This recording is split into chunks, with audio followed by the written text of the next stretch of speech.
आता जेव्हा आपण ह्या मुख्य निवड सूचीमध्ये येतो त्यावेळेला आपल्याला इकडे सभासद व्यवहार म्हणून आहे. त्याच्यामध्ये सभासदांची नोंदणी हा एक मेन्यू आहे. त्या सभासद नोंदणीवरती मी येतो. ज्यावेळेला मी समजा 15-16 हे माझं पहिलं आर्थिक वर्ष आहे आणि ह्या आर्थिक वर्षामध्ये जेव्हा मी संगणकात माहिती भरतोय त्यावेळेला मला काय करावं लागेल, जे 1 एप्रिल 2015ला जे ऑलरेडी पट्टावरती सभासद आहेत, म्हणजे पट्टावरती सभासद आहेत म्हणजे हे जे तुमचं रजिस्टर आपण मगाशी तयार केलं त्याच्यामध्ये समजा हे ऑलरेडी सभासद आहेत, तर त्याची नोंद काय कॉम्प्युटरला माहिती नाही ना, तर ती आपल्याला एंट्री करावी लागेल. तर ती एंट्री करण्यासाठी आपल्याला ह्या सभासद नोंदणीच्या फॉर्मवरती यावं लागेल. या सभासद नोंदणीच्या फॉर्मवरती आल्यानंतर इकडे बघा पहिला तुम्हाला विचारतोय की सभासदत्वाचा प्रकार आहे हा चालू आर्थिक वर्षातील आहे की वर्ष प्रारंभीचा. तर ज्यावेळेला मी वर्ष प्रारंभीचा म्हणतो तेव्हा मी इकडे क्लिक करणार. याचा अर्थ असा होतो की हा सभासद 31 मार्च 2015च्या पूर्वीचा आहे किंवा 31 मार्च 2015ला सभासद झालेला आहे. म्हणजे आपण ते लास्टला जे केलेले ते आता चालू आहे आणि बाकीचे ते वर्षा प्रारंभीचे.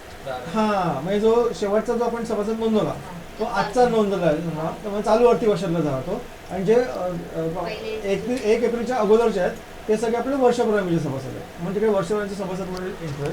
ज्यावेळेला इकडे जर जेव्हा चालू आर्थिक वर्षातील आहे त्यावेळेला आजची डेट ऑटोमॅटिक लागली आहे 2 जून 2015. तुम्हाला इकडे डेट चेंज काय करायची गरज नाही. आता इकडे बघा आपण पहिलं काम करूया की वर्ष प्रारंभीचा एखादा सभासद नोंदूया. त्यासाठी मी इकडे क्लिक करतो वर्षपर्यंतचा सभासद. इकडे लगेच बघा डेट आली 31 मार्च 2015. इकडे ना मला चालू आर्थिक वर्षातील म्हणजे 1 एप्रिल 2015 आणि त्याच्या पुढल्या डेटसाठी मला अजिबात एक्सेप्टच नाही करणार. का? कारण वर्ष प्रारंभीचा अर्थच असा होतो की हा 1 एप्रिलच्या पूर्वीचा आहे, म्हणून तिकडे डेट आली 31 मार्च 2015. ही डेट तुम्ही ऍक्च्युअल दिनांक पण टाकू शकता. म्हणजे जो जॉईन झाला समजा तो 2005चा सभासद असेल, 5 एप्रिल 2005चा आहे, तुम्ही 5 एप्रिल 2005 टाकू शकता. जी असेल त्याची डेट तुम्ही तिकडे टाकू शकता. इकडे चेंज करता येते. समजा गृहीत धरा की असे 6 सप्टेंबर 2000 किंवा 2011चा सभासद आहे. ठीक आहे, तुम्ही इकडे 6 सप्टेंबर 2011चा सभासद दिला आणि इकडे सभासद तो दिनांक पण आहे, दिनांकपर्यंत म्हणून आहे, तर तेही आपल्याला इकडे होतं. आता इकडे विचारलं बघा तुम्हाला सभासद आहे की सभासदेतर आहे. तर आता आपण सभासदेतर म्हणणार आहोत, कारण का ती संगणकात त्याची नोंदच नाही आहे ना, म्हणजे संगणकासाठी ही नवीनच एंट्री आहे. भले ती ग्रंथालयात असेल पण ग्रंथालयाच्या रजिस्टरवरती आहे ते संगणकाला माहिती नाही, ते आपण त्याला सांगणार आहोत. म्हणून तो म्हणजे काय ज्यावेळेला तो आपण पहिल्यांदा फर्स्ट टाइम एंट्री करतोय ॲज अ वर्ष प्रारंभीचा सभासद, तेव्हा आपल्याला तिकडे सभासदेतर म्हणून आपल्याला इकडे त्याला निवडावं लागेल. आणि सभासदेतर म्हटल्यावरती बघा त्याच्याप्रमाणे इकडे सगळ्या गोष्टी येतात आपल्याला. आता त्याच्यानंतर आपल्याला इकडे सभासदेतरवरती क्लिक केल्यानंतर आपल्याला तिकडे त्याचा वर्ग निवडायचा आहे, सभासद वर्ग. आता एवढे सभासद वर्ग त्यांच्याकडे समजा आजीव सभासद आहे, पुस्तक आहे, वर्ग 1 पुस्तक, वर्ग 2 पुस्तक, वर्ग 3 पुस्तक, वर्ग 4 मासिक, वर्ग 5 बाल विभाग, असे वेगवेगळे त्याचे त्या ग्रंथालयाचे विभाग आहेत. तुमच्या ग्रंथालयाचे विभाग तुम्ही स्वतः पण नोंदवू शकता. ते नोंदवण्यासाठी तुम्हाला इकडे मूलभूत नोंदीमध्ये सभासद विषयकमध्ये सभासद वर्ग म्हणून आहे, तिकडे आपण नोंदवू शकतो. आणि सभासद वर्गाची वर्गणी अनामत ठरवणे म्हणून आहे, त्याच्यामध्ये त्या वर्गाची अनामत किती, वर्गणी त्याची किती घ्यायची आहे, त्याला किती पुस्तकं द्यायची, अनामत तपासायची की नाही तपासायची, या सगळ्या बऱ्याच गोष्टी त्या आपण ह्या सभासद वर्गाची वर्गणी अनामत ठरवण्यामध्ये आपण डिफाईन करू शकतो. ते आपण ऑलरेडी बघितलेलं आहे. तर इकडे सभासद वर्ग मी सिलेक्ट करतो. समजा गृहीत की वर्ग 2 आहे, पुस्तक आहे. बघा या वर्ग 2 मधला जो सभासद क्रमांक आहे तो ऑटोमॅटिकली त्याने लास्ट +1 जनरेट केला, म्हणजे 2804 हा शेवटचा नंबर आहे, म्हणून इकडे मला त्याने 2805 दिला. लक्षात घ्या. आता सभासदाचं नाव इकडे मी टाईप करू शकतो. जर सभासदाचं नाव नसेल तर तो त्या आपल्या पर्सन मास्टरमध्ये ॲड करेल. समजा जर सभासदाचं नाव असेल तर तो आपल्याला तिकडे तर खाली ड्रॉपडाऊन तो दाखवू शकेल. तर अशा पद्धतीने आपण सभासदाचं नाव इकडे टाईप करू शकतो. जसं आता मी हे सर स्क्रीन एक्सप्लेन करतो, काय नोंद काय करून दाखवत नाही. समजा जर इकडे संदर्भ व्यक्तीचं नाव आहे, म्हणजे जो तो ऑलरेडी कुठला तरी कोणाच्या तरी रेफरन्सने येतोय आणि त्याचं नाव ऑलरेडी आपल्याकडे जर पर्सन मास्टरमध्ये एक्झिस्टिंग असेल तर तुम्ही इकडे ते नाव टाईप करून ते सिलेक्ट करू शकता. सो दॅट ह्या कुठल्या व्यक्तीने संदर्भ दिलेल्या लोकांनी किती लोकांना इकडे ग्रंथालयात जॉईन करून घेतलं हे त्याचा ट्रॅक इकडे आपण ठेवू शकतो.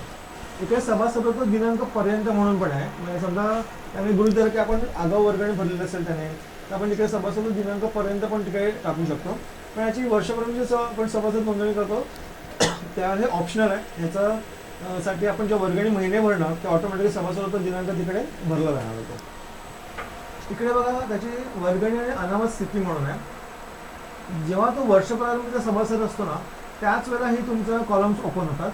इकडे मी वर्षभराचे बाकी महिने त्याची अनिवार्य अनामत म्हणजे आपण सॉफ्टवेअरला त्याला अनिवार्य अनामत म्हणतो. कदाचित ती लोक ह्या अनिवार्य अनामतीसाठी वाचनालय अनामत बोलत असेल, कोण कंपल्सरी डिपॉझिट म्हणत असेल, तर आपल्यासाठी ही कंपल्सरी डिपॉझिट म्हणजे आपण अनिवार्य अनामत म्हणून आपण म्हणतो. म्हणजे ही अनामत घेतल्याशिवाय आपण त्याला सभासद तो करून घेणार नाही आणि जोपर्यंत सभासद आहे तोपर्यंत ही त्याला परत करणार आहे.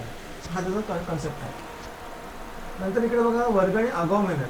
इकडे वर्गणी बाकी महिने तरी असतील किंवा आगाऊ महिने तरी असेल, दोघांपैकी काहीतरी एक असेल किंवा दोन्ही शून्य असेल. त्याच्यानंतर जादा अनामत आहे, तात्पुरती अनामत पण ज्याची जमा असेल ते इकडे आहे. वर्गणी वैधता दिनांक पण भरण्याची सोय आहे.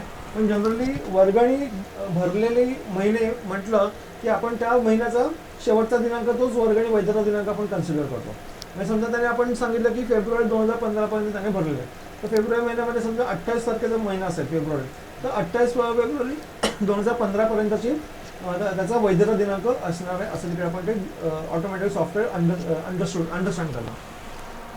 इकडे जर तो नवीन सभासद असेल ज्याची आपल्याकडे व्यक्ती संस्था नोंदमध्ये माहिती नाही आहे, तर त्याची इकडे तुम्ही सगळी माहिती घेऊ शकता. इमारत आहे, त्याचा रेल्वे स्थानकाचं नाव आहे, मार्गदर्शक कोण आहे, रस्त्याचं नाव आहे, त्याच्यानंतर काय त्याचं पिनकोड आहे, त्याच्यानंतर त्याचं भ्रमणध्वनी 2 आपण इकडे घेतो. म्हणजे सो त्यांना जर SMS पाठवायचे भविष्यामध्ये तर ते पॉसिबल होऊ शकतं आपल्या इकडनं. शिक्षण गट आणि उपगट म्हणून कन्सेप्ट आपल्याकडे. जर तुम्ही तो समजा 12वीचा आहे तर तुम्ही ते 12वी कॉमर्स आहे, तुम्ही इकडे शिक्षण गटमध्ये कॉमर्स निवडाल, उपगटमध्ये तुम्ही 12वी म्हणा, तर तेही पॉसिबल आहे. काही ह्या लोकांना गरज नाही म्हणून ह्या लोकांना भरलेलंच नाही आहे. अदरवाईज इकडे तुम्हाला ते ड्रॉपडाऊनमध्ये दिसलं असेल. तुमच्या ग्रंथालयाच्या प्रमाणे तुम्ही तिकडे नोंदवू शकता. दूरध्वनी क्रमांक पण आहे, फॅक्स क्रमांक पण आहे, हे आहे पुरुष किंवा स्त्री आपण तिकडे मेन्शन करू शकतो. तपशील काय भरायचा असेल एक्स्ट्रा तर तुम्ही इकडे भरू शकता. ईमेल ID भरू शकता. त्याचा पासवर्ड म्हणजे ईमेल IDचा नाही, जर त्याला लॉगिन द्यायचं असेल म्हणजे जर त्याला हा कन्सेप्ट जर तुम्ही ॲड केला असेल तुमच्या मॉड्यूल्समध्ये तरच तुम्हाला मिळणार. अदरवाईज तुम्हाला याची आवश्यकता नाही, फक्त तुम्ही ईमेल ID तुम्ही भरू शकता. ह्याच्यामध्ये कसं आहे कन्सेप्ट की इंटरनेटवरनं वेबसाईटवरनं तुम्ही ते लॉग इन करू शकता स्वतःचं आणि ते लॉग इन करून ई पुस्तकं भविष्यात वाचू शकतील अशी ती प्रोव्हिजन आहे. तर ह्यासाठी आपण इकडे त्याचा ईमेल ID आणि त्याचा पासवर्ड आपण घेत असतो. म्हणजे तो ईमेल ID आणि त्यांच्या ईमेल IDचा पासवर्ड नाही तर आपल्याकडे लॉग इनचा पासवर्ड जो आहे तो पासवर्ड ते लोक भरतील. सो दॅट त्यांना त्या ईमेल ID आणि त्या लॉग इनने त्यांना पासवर्ड भरवते, त्यांना आपल्या वेबसाईटवरती ॲक्सेस मिळेल आणि so that they can read e-books from our website. असं त्याचा कन्सेप्ट आहे. भविष्यामध्ये आपण तुम्ही या गोष्टी करू शकता. उत्पन्नाचा तपशील तुम्ही भरायची काही आवश्यकता नाही किंवा भरायचं असेल तुम्ही भरू शकता. त्याच्यानंतर इकडे नवीन नोंदणी तुम्ही क्लिक करत ही एंट्री सेव्ह होते. ठीक आहे. जर तुम्ही हे वर्ष प्रारंभीच्या ऐवजी जर चालू आर्थिक वर्षातलं आहे असं जर तुम्ही त्यांना सांगितलं तर ऑटोमॅटिकली इकडे आता दिनांक आर्थिक वर्षातला असला पाहिजे हे त्यांना मेसेज दिला. आपण समजा आजचा दिनांक 2 जून 2015, तर मी इकडे चालू आर्थिक वर्षातला दिनांक इकडे टाकला आणि परत तो दिनांक तपासून बघितला. ज्यावेळेला तुम्ही एंट्री करत असता त्या इकडे गोल कधी कधी फिरत असते. आता तर ते तुम्हाला थांबायचं आहे, तो निदर्शक आहे की तो प्रोसेसिंग चालू आहे तुमच्या माहिती भरलेल्या माहितीवरती. समजा 2 पुस्तकाचा जो सभासदत्व आहे त्याच्यात तुम्ही समजा 3 पुस्तकाचं सभासदत्व हे घेत आहे. इकडे बघा नंबर ऑटोमॅटिक लगेच चेंज झाला. हा 6902 असा नंबर आला. याचा तो 6901 हा लास्ट नंबर आहे. त्याच्यामध्ये एक ॲड करून त्याने नंबर जनरेट केला. आता वर्ग 3 मधला सभासद वर्गातला हा सभासद आपण नोंदवत आहे. पुन्हा इकडे त्याचं नाव वगैरे येतं. तुम्ही काय बघा नाही, तो सभासदेतरच आहे ना तो ॲक्च्युली. कारण का 2 गोष्टी असू शकतात. तो ऑलरेडी सभासद असू शकतो, तर तुम्ही जर तुम्ही इकडे सभासदवरती क्लिक केलं तर तुम्हाला असं होईल की इकडे त्याचा जुना सभासद वर्ग काय तो विचारतो बघा. मग त्याला एक्झिस्टिंग सभासद वर्ग आणि त्याचा एक्झिस्टिंग सभासदाचा क्रमांक भरला की ऑटोमॅटिकली त्याची सगळी माहिती इकडे फिल होते. हे तुम्ही इकडनं करू शकता. तर त्याच वर्गातली दुसरी मेंबरशिप घ्यायची असेल तर तेही पॉसिबल झालं. म्हणजे कधी त्याचे एकाच वर्गातले 2 सभासद क्रमांक पण असू शकतात. हां, तर त्याला तुम्ही इकडनं करू शकतो. तर तुम्ही इकडे सभासद वर्ग सिलेक्ट करा आणि इकडे सभासद क्रमांक टाकला समजा 256, तर तुम्हाला तो त्याचा जुना सभासद क्रमांक जो असेल त्याप्रमाणे त्याची माहिती तिकडे येऊ शकते. ठीक आहे, तरी नसेल एकमध्ये माहिती असेल आपण तिकडे सभासद देतातच म्हणूया ना, हां सो दॅट इकडे तो वर्ग ब्लँक झाला बघा इकडे तो. ठीक आहे, आता इकडे मी त्याला सभासद वर्ग 3 त्याच्याप्रमाणे त्याचा सभासद वर्ग क्रमांक जनरेट झाला. आता याची पुढली माहिती आहे तुम्ही आता बघत असेल ज्या वेळेला मी इकडे चालू आर्थिक वर्षातील म्हणतोय ना, इकडे बघा वर्गणी अनामत स्थिती आहे ना ही डिसेबल आहे बघा, म्हणजे इकडे तुम्ही भरू नाही शकत आहात. मग अशी भरू शकत होतात का, कारण तुम्ही वर्षभरामध्ये सभासद निवडलं होतं म्हणून.